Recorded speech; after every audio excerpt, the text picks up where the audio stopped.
तर या प्रतिक्रिया येत असताना आणखीन एक प्रतिक्रिया आलेली आहे। राज्य सरकारने आरक्षणाबाबत कुणाला फसवलेलं आहे? नाना पटोले यांनी असा सवाल विचारलेला आहे।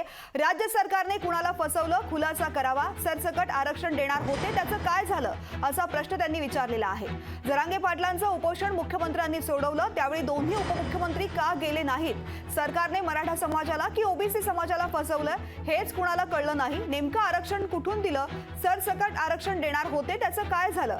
याचा खुलासा राज्य सरकारने करावा अशी मागणी नाना पटोलेंनी केली आहे। यांनी सुरुवातीला सांगितलं की ओबीसीच्या आरक्षणाला मी हात नाही लावणार, सांगितलं की नाही? विधानसभेतही सांगितलं, रस्त्यावरही सांगितलं। मग आता तुम्ही आरक्षण दिलं असं म्हणता, तर कुठून दिलं ते तुम्ही स्पष्ट केलं पाहिजे। तुम्ही सरसकट आम्ही देऊ असं सांगितलं होतं मराठा समाजाला, तर ते पण नाही दिलं।